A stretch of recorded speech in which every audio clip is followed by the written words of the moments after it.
Unrest on the campuses, well, that's not new news. The Dan York State of Mind program is brought to you in part by Lookout Rhode Island and Takeo Comfort Solutions. Be honest with you, when it's restful on the campuses, I start to get a little bit worried. We've got to talk about why we have mutual panties in a bundle problems about the reaction to this election. So we will. I've got a fine professor from Brown University returning. Of course, he, along with me, will do mutual mea culpas to you about thinking that Hillary Clinton is most likely to be the next president of the United States. So hang in there for that. Richard Arenberg joins us as the International and Public Affairs professor from Brown University. In the meantime, let us go to the rundown. Hey, nice to have you, by the way. Appreciate you being on board. Yeah, okay. All right, so here we go with headlines on, oh boy, oh boy, oh boy. Providence mayor pledges to help protect immigrants from deportation, my hero. No plans to turn Providence into a sanctuary city. You know what, Jorge, you wear the safety pin, which might be like the diaper safety pin on your jacket to let everybody know things are safe. You give out an aura of sanctuary. Let's run the story and explain. Providence Mayor Jorge Elorza makes a pledge to stand by the residents of his city, both citizens and undocumented immigrants. We cannot stand idly as members of our community are bullied, targeted, and scapegoated on the national stage. Under Providence's current policy, only undocumented immigrants who have criminal detainers are handed over to Immigration and Customs Enforcement, or ICE. Those who commit civil infractions, misdemeanors, or nonviolent crimes, or those who commit no crimes at all, are not flagged for ICE. Elorza says that policy will not change under the new president. While folks may feel threatened by what they hear at the national level, I want them to know that they are supported and they are safe here in Providence. Elorza's pledge comes after President-elect Donald Trump made campaign promises to defund so-called sanctuary cities. Elorza doesn't consider Providence to be a sanctuary city like New York or Los Angeles, but believes there's still a possibility the city could lose out on federal funding under President Trump. We'll cross that bridge when we get there. What I know is that we're part of a coalition of dozens of both large, medium, and small-sized cities from throughout the United States who have mentioned that they are not going to change their immigration policies as a result of the next president. In his recent interview on 60 Minutes, Trump says his plan is to immediately deport undocumented immigrants with criminal records and then make a, quote, determination on others down the road. You know, first of all, President Obama said something smart yesterday. He said elections matter. They matter, okay? So here's what we can't have. We can't have anarchy, and we also can't have smoke and mirrors conversation that pretends to have some kind of anarchy, you know, and major security and policy differences between Washington and the cities. The pin, by the way, is symbol. I get it, it's symbol. It's also embarrassing. You know, lead, don't coddle, Mayor. Now look, Trump's not going to do anything. He's not going to get through a Congress, any kind of process here, and an executive order just won't hold up to run everybody who's civil infraction and legal in their behavior out of this country. It's not going to happen. Undocumented immigrants who don't commit felonies need not worry. Unfortunately, Donald Trump hasn't said that, so local leaders should. Instead of, you know, this political behavior, which is, I'm your hero. By the way, this is minority representation, political representation in America, the King of the Hill thing. You got to make sure that people are upset, distressed, and feel like they've been mistreated in order to be their hero. It's a sick behavior that Jorge Elorza has and a lot of minority politicians have. Authenticity in the minority political community would be something that would be nice. But I'll tell you this. If Jorge Elorza had just said yesterday, by the way, everybody ought to relax.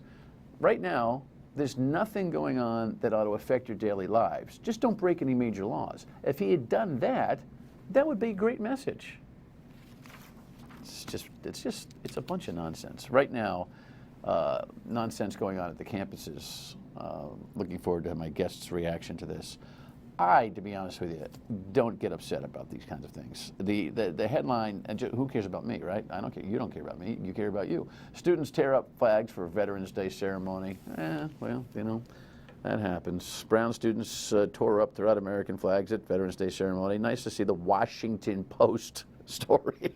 It's always wonderful when Brown or any school here gets some national publicity, one way or the other. And then, of course, I love the URI kids. They just can't be Brown. At least the Brown kids, if they're going to walk out, they bring umbrellas. The URI students today stayed indoors.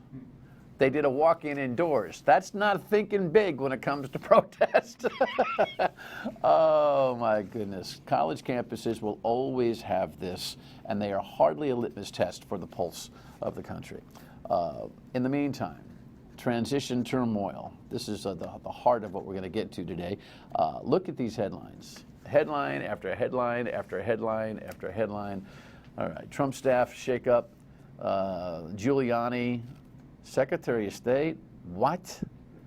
I was freaking out over Attorney General. Trump advisor steamroll Christie's transition. Guess what? You messed with Donald's son-in-law, and he's now making you pay the price. Nice to see that the apple falls close to the tree, even on an in-law basis. And Mike Rogers says, you know what? These guys don't have it going on, so he's leaving. You know, this is all part of what generally happens when things are a little bit sketchy. Correct, Professor? Well, I think that's right.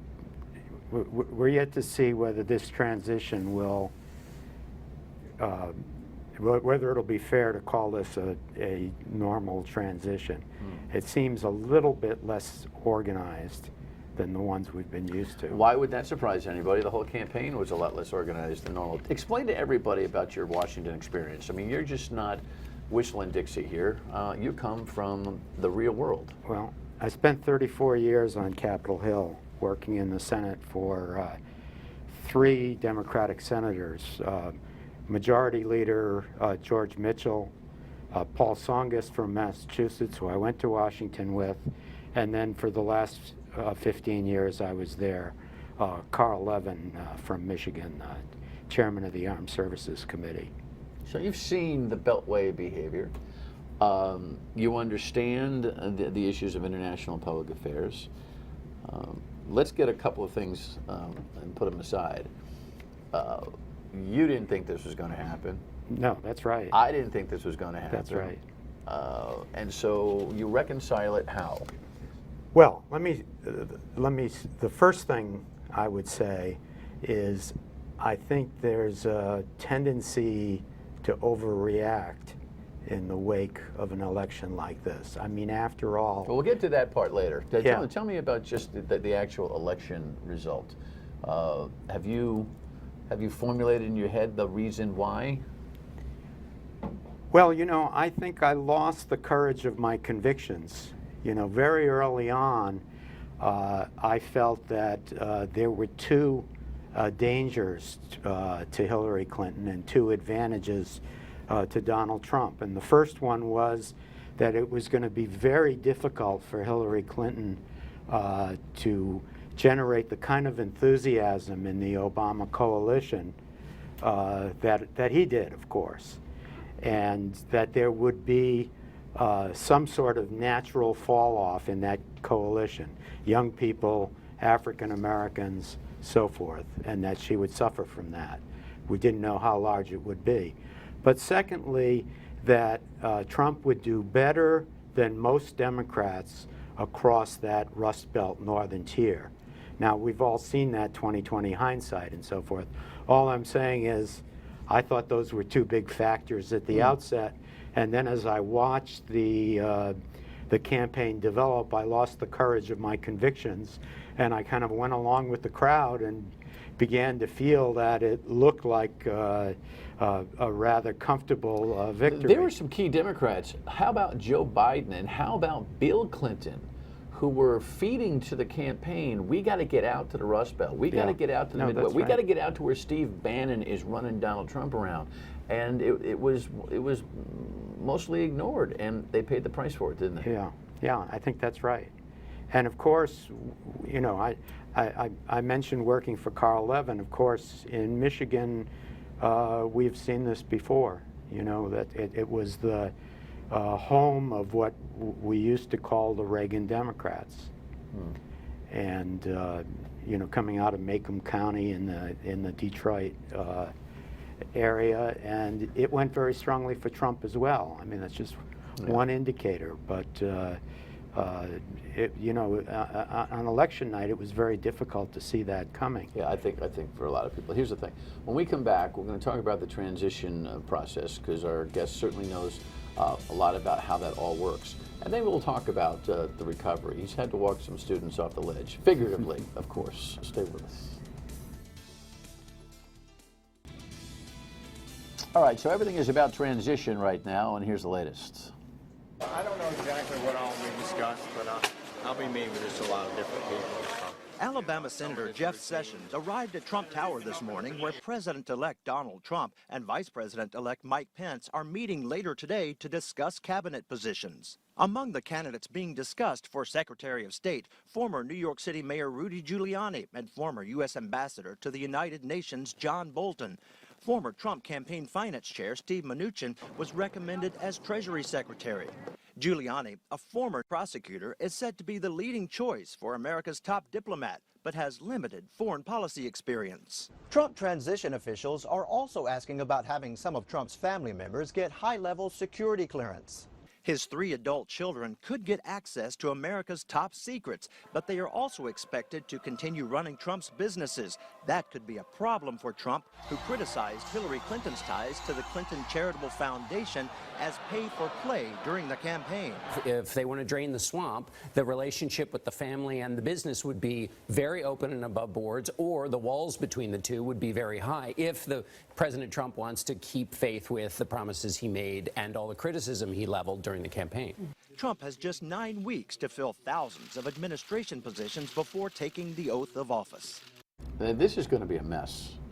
He's not. His organizational structure is not in place. I will tell you, the CBS anchor's analysis there is on the money. I was screaming during the campaign.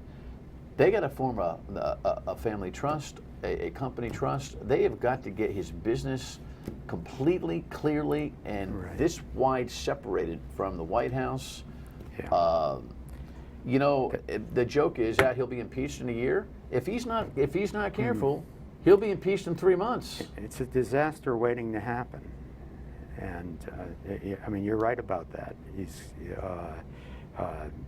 You've got to get the appearance, never mind actual conflict of interest, but you have to get appearance of conflict of interest away from the presidency. And I think there's a real problem. His son-in-law is going to run the business, or be part of the business, operation.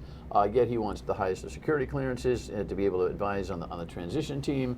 We got a Trumpian dilemma here, and I don't know who's going to be the police. Who's the police in this? I mean, the security clearances and all of that. Well, you know, we've got very tight ethics laws as they apply to everybody else except the president. You know, the people that he selects for his cabinet, they couldn't have this kind of conflict. They have to put their interests in right, because they wouldn't pass. trust. They wouldn't pass authorization on the congressional level. Well, that too, but federal law dictates that they take these steps in order to be eligible to serve in the federal government. Federal law to be prosecuted and executed by the Justice Department that will be headed by his choice for Attorney General. This is going to be a real. This is going to get messy if he doesn't. Look, he didn't show much acumen for the Constitution or really for the workings of government when he was running. This is going to be a phenomenal exercise. Is there? What do you think about Giuliani as a Secretary of State? Well, it's hard to find a foundation to judge him. I mean, I don't see any foreign policy experience. It seems to me that that's qualification number one for a good Secretary of State. I think temperament goes a long way, and up until this election, I would have said Rudy Giuliani has it. But I think the wheels came off of him over the last few months. Well, they got elected, so you can say, well, they got elected. But okay, Bolton is a serious guy with a lot of international experience, right. UN et al. But his ideology is opposed to everything Donald Trump said during the campaign. Right. Yes. Right. What up with that? Yeah. I mean, he's a proponent. He's ready to reload in Iraq. Right. He's right. ready. Absolutely. Ready to bomb Iran. You know, like the deal that exists, the the nuclear deal is not only going to be, coming to an end.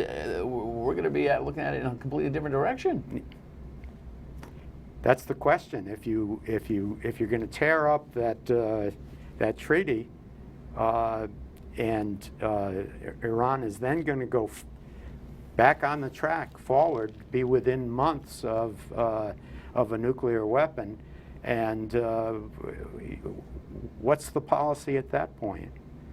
I mean, in all of these areas, we've really had a kind of substance-free presidential campaign. Christie tops the transition team, gets demoted by one spot, and now it looks like his entire field of allies are thinking, uh-oh, and there's a little bit of, payback is a blank going on inside the Trump thing, and it all seems to be running from his son-in-law, whose dad was prosecuted by Christie, and so that notion of Trump behavior seems to be pervading within a week of the election. But it's not only these kind of personnel politics games, but all of the work. I mean, at least Christie was running from, I mean, I don't know, but from appearances, he was running a traditional transition, very substantive, very detailed, all of the, assembling all of the briefing books on all of the suggested officials and so forth. And not only was Christie demoted, but apparently all of that has been pushed aside. Take your partisanship out. I'm not suggesting that your analysis is partisan, but do the best you can to just peel it all away. Are you worried about having enough superior manpower that wants to work for Donald Trump in key positions, cabinet and around the world? Yeah, I'm worried about this administration from a competence point of view, and I believe I'm trying to be as objective about that as possible. I mean, I do try to keep my politics out of it, but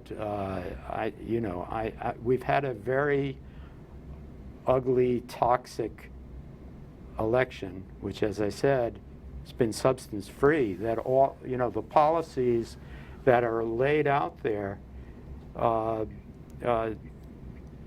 about this deep, and those that were articulated have now been amended and already. he's backed up from them, right? Which may not be the end of the world. I'm not so worried about him ideologically. I'm worried about him on both a competency and a temperament basis. Well, and the danger of being captured by other forces in the either in the administration or in the Congress. I mean, we had that concern about George W. Bush, as you'll recall, early in his presidency, where it appeared that the vice president was running the show. And I think here, where you have unified government and very vague policies coming from the president, the leadership in the Congress may very well run with the football. Maybe that's why they look so happy. By the way, Paul Ryan was voted back as Speaker of the House unanimously, literally, as we were beginning the taping of this broadcast. When we come back, what the professor has to do to keep sounding, at least in his corner of the campus. Stay with us. Got to know his aggressive manner and the manner in which he defended some unconventional points of view during the election period. What we should be doing is build bridges, not walls. We are proceeding on the basis of common values. We have more to gain from partnership, from promoting our partnership in dealing with the big global challenges. All right, Greece's president's, echoing some of the same concerns that a lot of folks have. So, all right. A few of the kids are stomping flags down at Brown. By the way, it should be pointed out that a Brown student, blew the whistle on this, at least from local news coverage. So there are Brown students who are as offended over that as anybody else. Is the turmoil on campus at as high a level as perhaps the headlines indicate it is? Well, I think there's a lot of anxiety about the outcomes of this election. You're telling me you've had to walk some kids off the ledge. Huh? Yeah.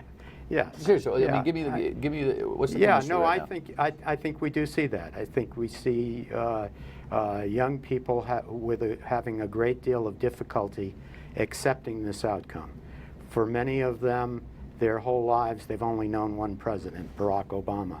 And now, unexpectedly, this is going to be a very different personality in the White House. And so what kind of history and perspective are you able to bring to them? Well, there's really two major things that I say. I mean, one is it's important to remember about this election that Hillary Clinton got more votes than Donald Trump did.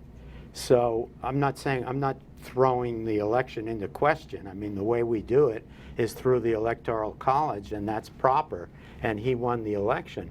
But I think we sometimes tend to overlearn the lessons as if somehow this was some kind of landslide victory, and it wasn't that at all. He talks about how big he won, and now his insecurity over that continues to perpetuate because now he's tweeting out over the last couple of days, hey, by the way, I would have spent more time in those states, in California et al., to really shove the popular throat down Hillary Clinton's throat. Well, ask yourself this. Paraphrase. If the shoe had been on the other foot, if he won the popular vote, he'd be screaming about the rigged system. Exactly. Well, I mean, he already tweeted about it back in 2012, saying that the Electoral College was a big problem. But the second thing that I try to put forward for them is that it's very typical that new presidents come into office and they're not able to do the things that they thought they were going to be able to do. I.e. Guantanamo, maybe? Right. Presidents promise all sorts of things, and it isn't that they don't intend to keep the promise. They say they're going to do this, that, and the other thing on day one, and they can do nothing of the sort. I.e. the immigration, with the Lorza and the way he's reacting to it. I mean, I'm sure a lot of kids are worried about that. I see nothing right now that ought to worry the majority of undocumented All he's immigrants. expressed so far is really the Obama Criminals. policy. Yeah. Well, and maybe with a little bit of juice, and ICE being, a little bit more invested in resource to get criminal, illegal, undocumented out of the country. How that executes is anybody's guess, right? Right. All right. We're going to be okay? Yeah, we're going to survive this. We're going to be okay. All right? Get off the ledge. Professor, thank you. Final word when we come back. Thank you. Tomorrow we get a break. The author of a new book on Marvin Barnes, the PC famous basketball player. He was his roommate, so that'll be fun. See you on the radio at 3 on WPRL. Bye.